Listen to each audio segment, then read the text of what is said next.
All right, welcome back, everybody. Thursday afternoon. I'm really excited to be back for episode 61 with a dear friend, Jeff Tomko. And I don't normally do this, but Jeff, you do a lot of different things and wear a lot of different hats. We're both wearing hats today. I wasn't going to wear mine, but since you're rocking yours backwards, and I decided to do the same thing. But tell us all the hats you wear. So now we've got a trend. Well, right now, a little bit of work freelancing. I would say writer with Muscle and Fitness, contributing editor with Daily News, New York Daily News, content editor with Lights Out brand. It's run by Sean Merriman from the Charger Great, and just a bunch of other little odds and ends as well. Absolutely. And you also have experience. You work for a lot of the Muscle and Fitness magazines, and Yes. writing a lot of content for them. And you're a big workout dude yourself. Come on, I see your Instagram post. You're in the do it at on 5 daily a.m. basis, but Yeah. Am I big? Am I big though? Yeah, exactly. But you know what? You never know who inspires you, and you inspire me. So I appreciate you. Now you're making me blush. I'm only 1 minute into this. Exactly. I know. I appreciate you joining me and closing out the week. With episode 61 together. I always start out, even though we started out with asking where are you at right now and where have you been quarantining? Where am I at? Yeah. Right now I'm in the backyard of Battery Park, New York. All right, in the heart of all the action. And there's a first awkward silence right there. But yeah, exactly. Of course. So I know, look, you're a journalist. You're working with Sean Merriman, on content, and obviously you were selected for a reason because, you don't give yourself as much credit as you should. You're super talented and a great, writer, journalist. What inspired you to become a journalist? like everyone else, I was failing my science class in college. So I wanted to be a gym teacher. Didn't work out quite well. Started taking up writing. And lo and behold, a few courses my senior year, and a professor walked over to me and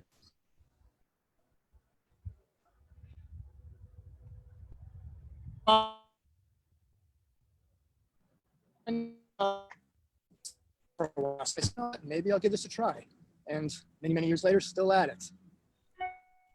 That's awesome. So, and then what, were you into muscle and fitness and all that stuff prior, like health and wellness, or did you get into, how did you first get into writing for health and fitness? It was just a natural transition. I grew up on it.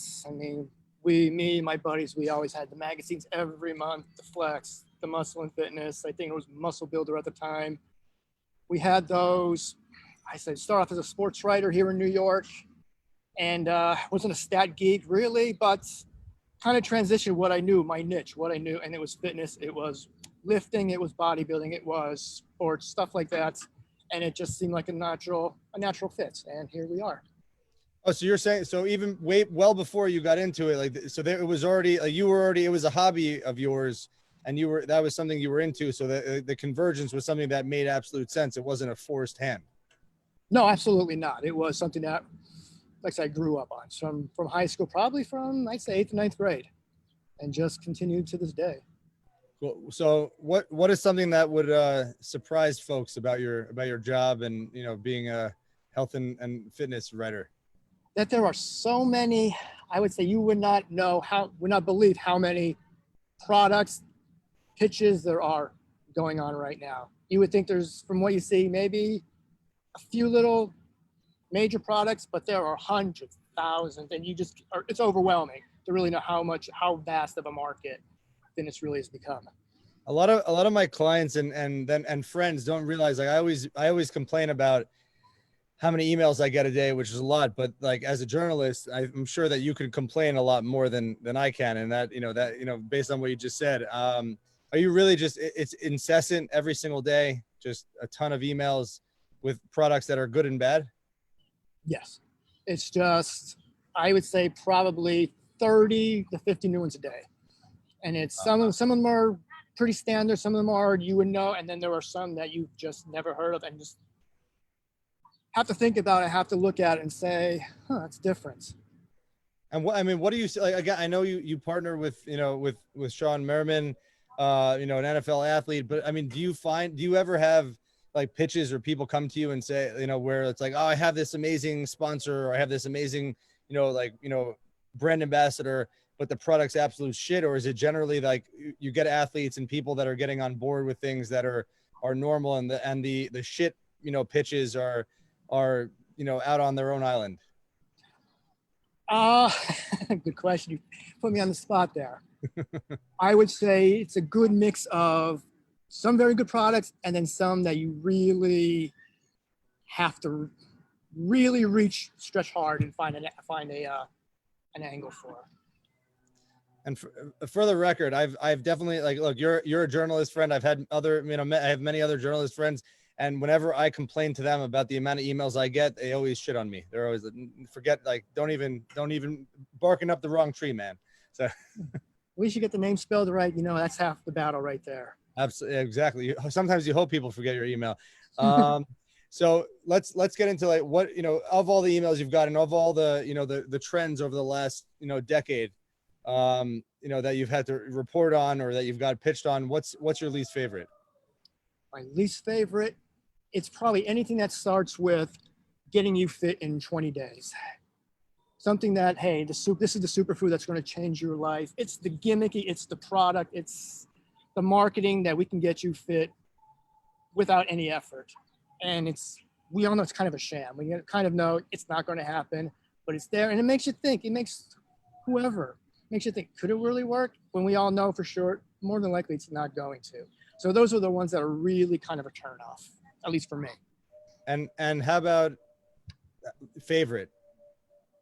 Or something that you were like, oh, that doesn't exist in the market, but like, holy wow, like, you know, aha moment for you. I would say, good question. Something that's really new, something that's really makes me wow. I would say right now it's probably some of the new apps that are out now. Some of them are basic, but some of them make you say, wow, this is not a bad product to have. This is maybe worth a shot to add into my routine and my workout today. There's some very good ones out there. Well, all right. So now I'm going to get more specific, and we definitely didn't prep for this, but how about the shake weight, which I know that they totally product placed in HBO's Hard Knocks, for one of those seasons. They gave everyone the shake weights that look like whatever gesture this is. And also the ab belt that you can wear, and it stimulates your abs, so you don't have to do anything. So I could eat donuts and ice cream on the couch while my abs are being stimulated, and I'm gonna have a 6-pack in 20 days. What are your thoughts on those two? You're not making the answer to that, are you? No, you know the answer to that. I'll walk away. I'm walking away. No, we pretty much know. You want to try it? Hey, if it works for you, go for it. But chances are, yeah. So what in your closet? What does the process work like though? Like, again, you're writing, you want to write about a trendy thing. Like, let's use the shake weight as an example. Like, that's, you know, you got NFL players using it, product placement, you know, in an HBO, you know, in the Hard Knocks show. But we all know it's a crock. So like, what's your filter like as far as editing? Like, do you say, oh, it's cool, like it's a trend, I got to write about it? Or is it like, this is a crock and I'm going to stay away from it? And it depends on who I get to answer it, who I get to rebut my claims that it's not going to work. If an athlete says, hey, here's how I use it, here's how it works. If a trainer comes and says, you know, it's not as bad as you think it is.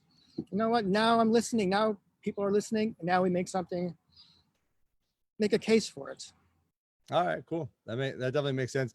Now digging earlier into her career, you know, advice for, you know, there are a lot of, you know, people are, you know, hurting for jobs right now, and, you know, and looking to get into certain industries. I certainly, you know, I was, my first day of college was Hurricane Katrina. I went to Tulane in New Orleans, and my junior year was the financial crisis and recession in 2008. And, you know, oh my God, what's going on? You know, the people before me had jobs getting into, you know, into the industry. And then we were all like, oh, the floor fell out from beneath us.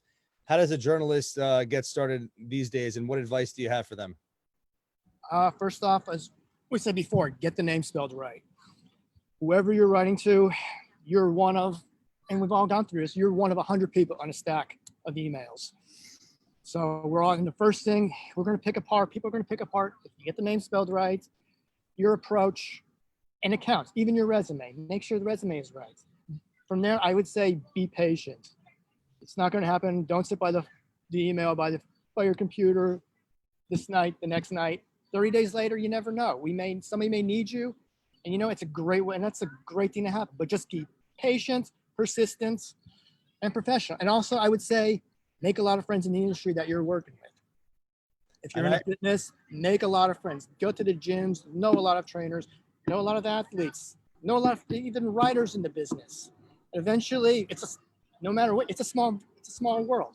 It really is. Eventually, you're going to come full circle with all these people again, and it's good to have them already in your role. Does Rolodex still exist? I think so. In your phone book. Yeah, exactly.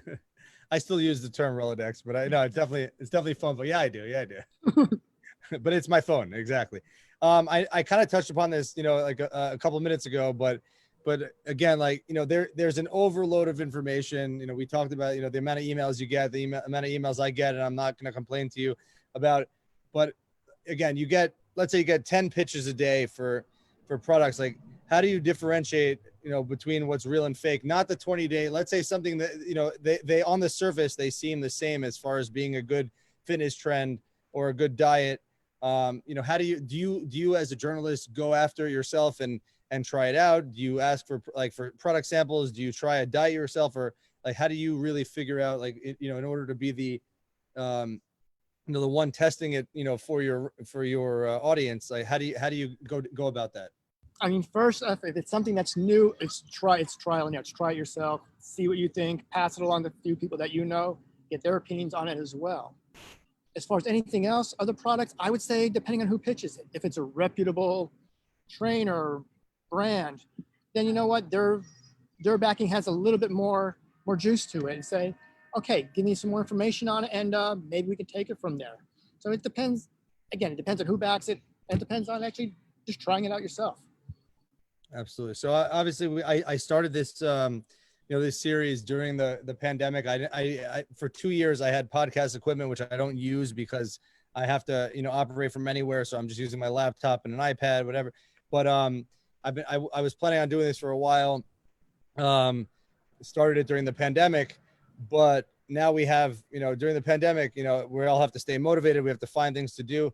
What have you done to stay motivated during the pandemic? As far as work ethic. I don't think nothing has really changed during the pandemic for me. I mean, I've still been working. The only thing different is there's no gyms to go to anymore. So now, luckily, I had a stockpile of stuff that I never used for years and years, sitting there waiting. Now I get a chance to use it and be creative with it. And for me, it's kind of been a blessing because, again, little nicks and pains here, now I've had the time to actually work on them, to heal them, and I've had fun with it, actually, being creative and just trying new things that now I know work for me, as opposed to going through your normal bench press Monday and stuff like that.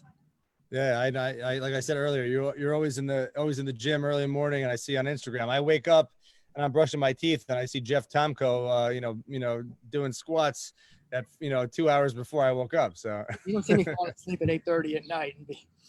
Yeah, same 9. Yeah. So and what do you do to stay motivated as far as writing? Because I know a lot of folks have like, oh shit, the world's ending, the sky's falling, like what's going on?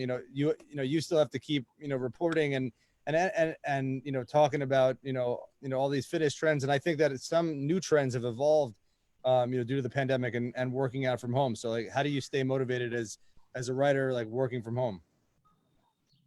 I mean, there's still a lot going on. I mean, the world hasn't stopped. It's just spinning on its axis, spinning sideways maybe a little bit, but there's still people are working out, finding new ways. It's actually different now. There are now new ways people are training. People have all had to adapt and adjust, and let's put a new spin on things. So it's kind of keeps you motivated. It's better than, hey, here's the perfect biceps routine that you've done every day prior to the pandemic. So, I mean, do you think that like for some trainers or gyms, there's been an opportunity like in moving on, online, moving to an app-based system or digital versus like, we need to charge a membership fee and it's very exclusive. Do you think that, while some have lost again, like, some of the, the bigger gym corporations have lost, others have won because of the move, like to work out from home? it's trending that way right now. I'm sure a lot of apps or a lot of gyms are going toward the app, are going toward video streaming workouts. And it's, again, it depends on the brand, on the kind. There's a lot of competition there as well. So if you can get a loyal base, it could work for a little bit, but we'll see how trendy it is and how long term it could be. Or it could work. So do you think those that had a good online following, like I know, like my sister, some of my sister-in-laws, like they did, like online or app-based working out from, from wherever, prior, always doing these classes. Like, do you think those that had an engaged and bought in audience prior were the real winners? Or do you think that there were people who like were a no-name trainer, but because they put out great content during the pandemic and they kept people working out from home, that they also won? It's too early to tell yet. I mean, we'll find out a few months from now. We'll find out maybe when the weather breaks. Will people go back to gyms? I mean, it's too early to tell, but I'd say the heavy hitters are going to stay. The Pelotons, those types of deals will stay. It's just the other niche ones, they may have a difficult time, but hopefully everything works out.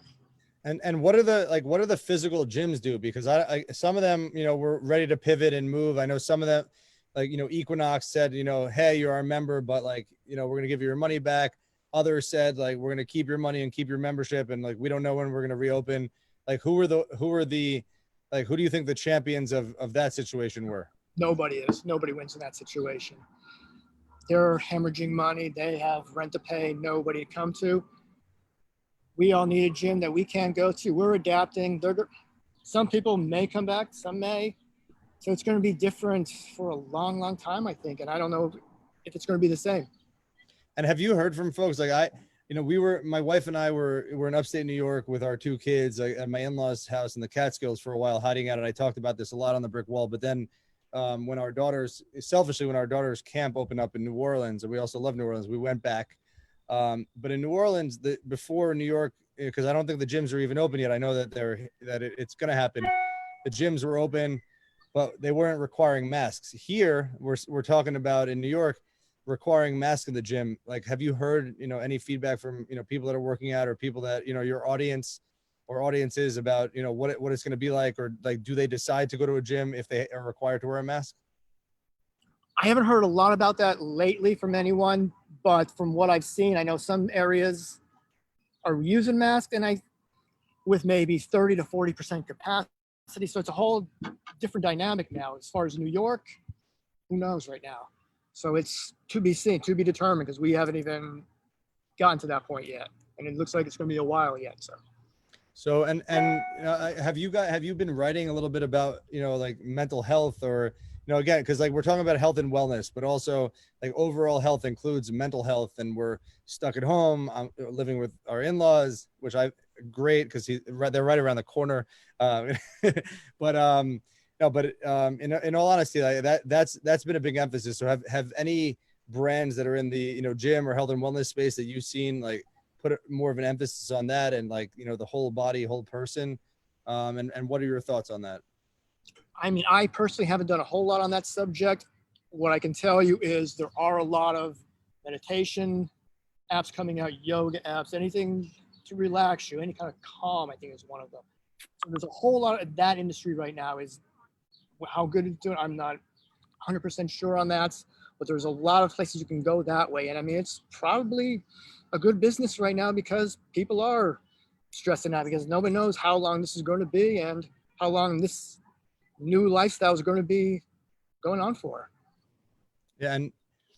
And I mean, like, again, I've been doing at-home workouts. I guess I'm a little cheap. I will go on YouTube. First of all, like we belong to a JCC, a Jewish Community Center in Tenafly in New Jersey, as well as in New Orleans. So like we had some, the trainer, my wife's favorite trainer, way hotter than me. Like, that's why I think she liked it.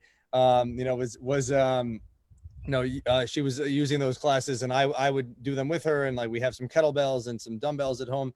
But like, you're in the industry. Like, have you, like, give me top three, like, what you've heard of or you've tried yourself as far as like best at home workouts, for this special time in our lives? I mean, for me, I think the best things you can have are a few sets of resistance bands.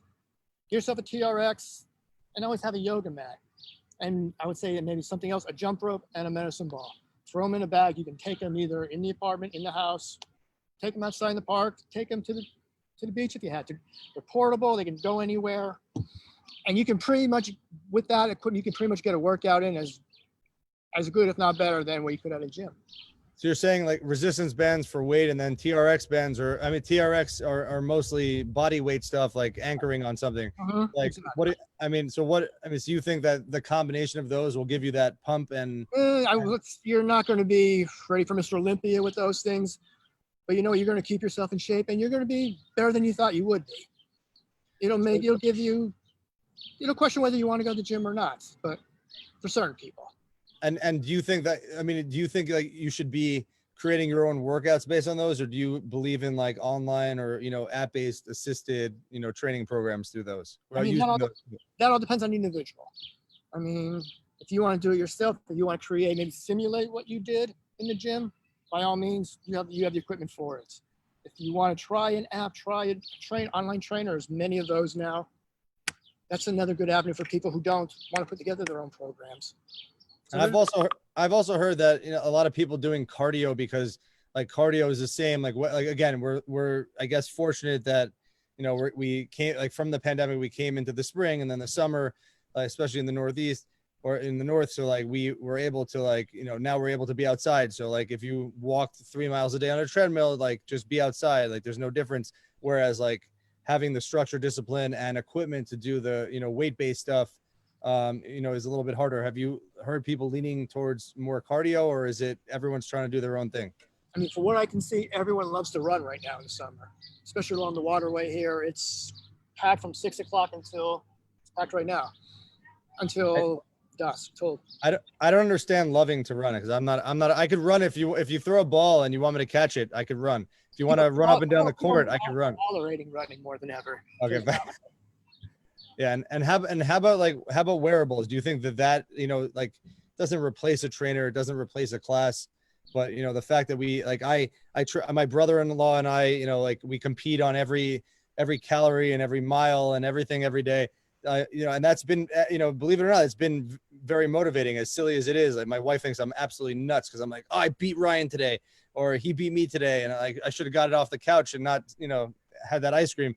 Do you think that the fact that we're in the 21st century and that there's technology that, motivates you? My Apple Watch yells at me if I sit on the couch too long, says you got to at least stand this hour. Do you think that has, made it a little bit easier for some folks? I think they're a great addition. I've got my Whoop on right now, so I know what time I'm going to bed tonight, how many hours sleep. And it gauges, like I said, the intensity of my workouts, which I can now compete against myself to see how much I've improved from point A to point B. So they're great things to have. It's not, you can't rely on it completely, but it's just a great addition to everything else. Absolutely. So yeah, those are here to stay.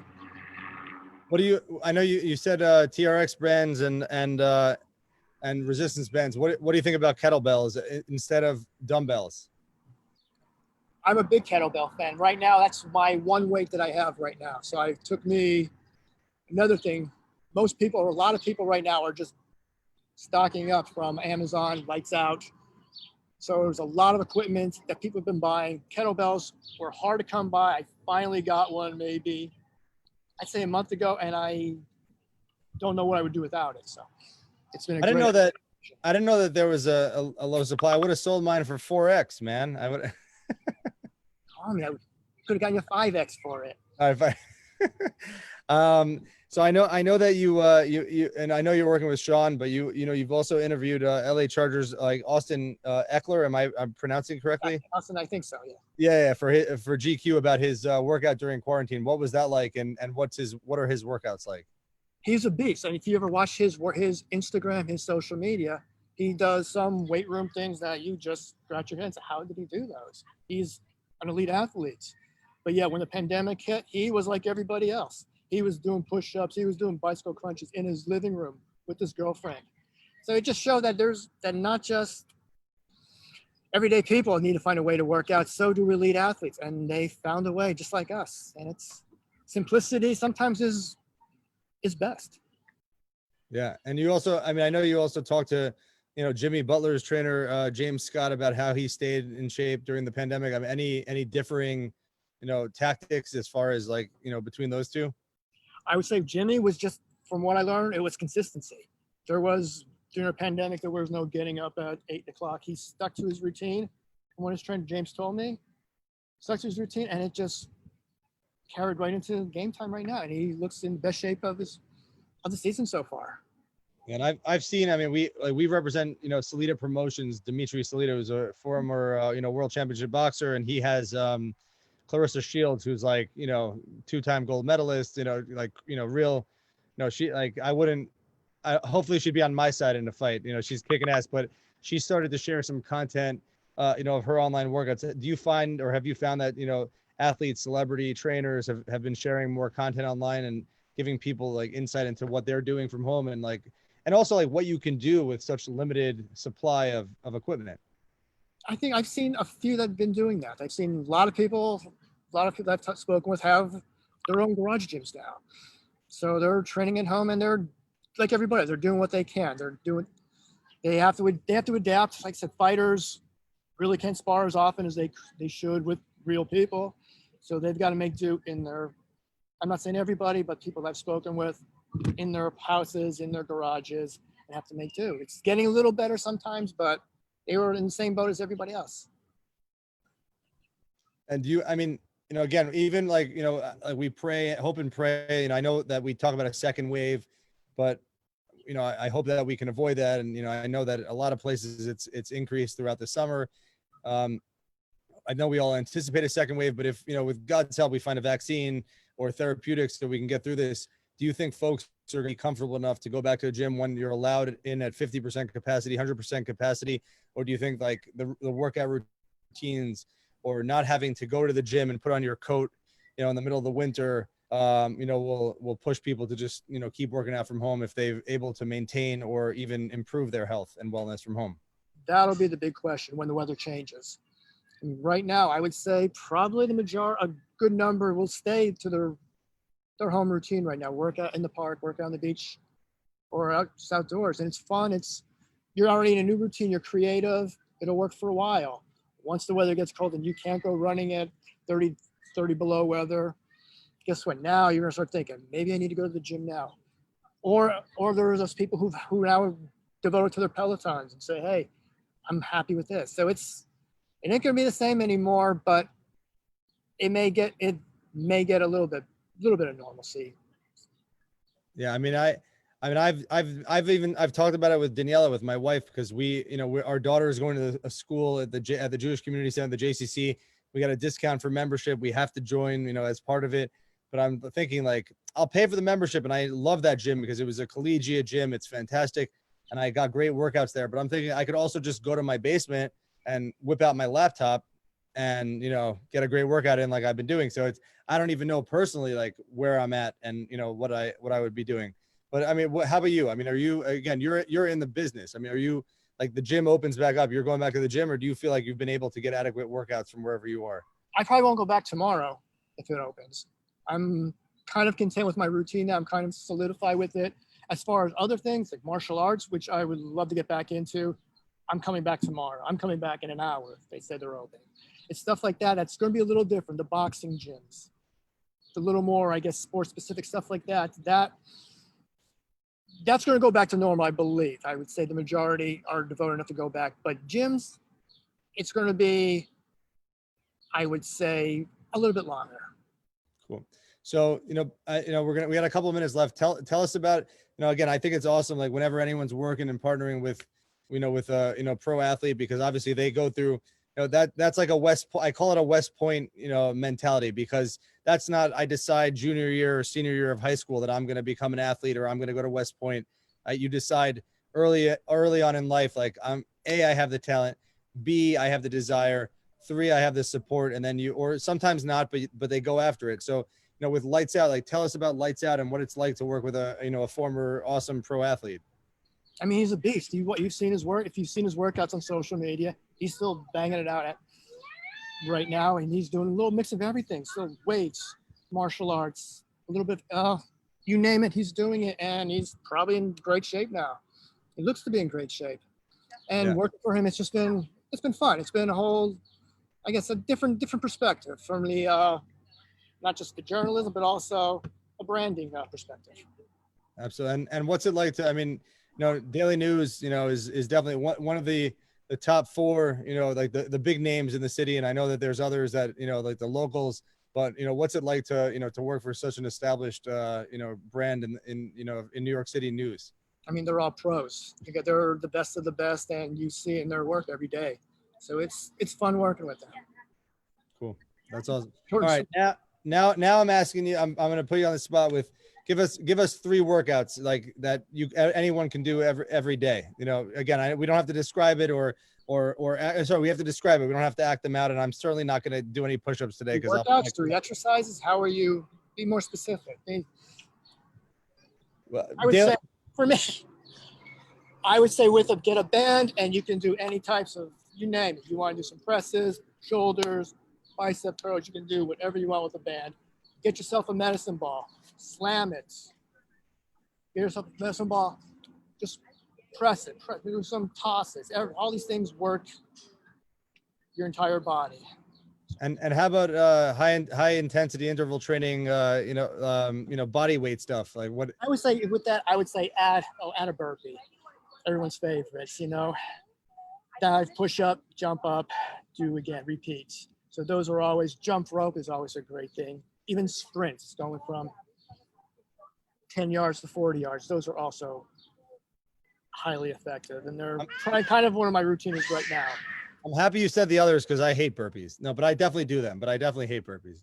I don't do them. I just tell others to do them. Absolutely. So Jeff, I sincerely, a lot of interviews, they all last as long, but talking to you, you're a wealth of information. You got so much, going on as far as all the stuff you're doing. And I appreciate you, taking the time. Where can you be found, and where can, Lights Out be found online, or everything you're involved in? How can you be found online? Not for pitches because you don't need any more emails, but for anyone who can help you or maybe go shop lightsout.com or lightsout.com. I would say just go to my Instagram at Jeff Tomko. All right. So I'll see you at 5:30 tomorrow morning. Okay. Yeah. Jeff, thank you so much for joining me. I appreciate you doing episode 61 and rounding out the week.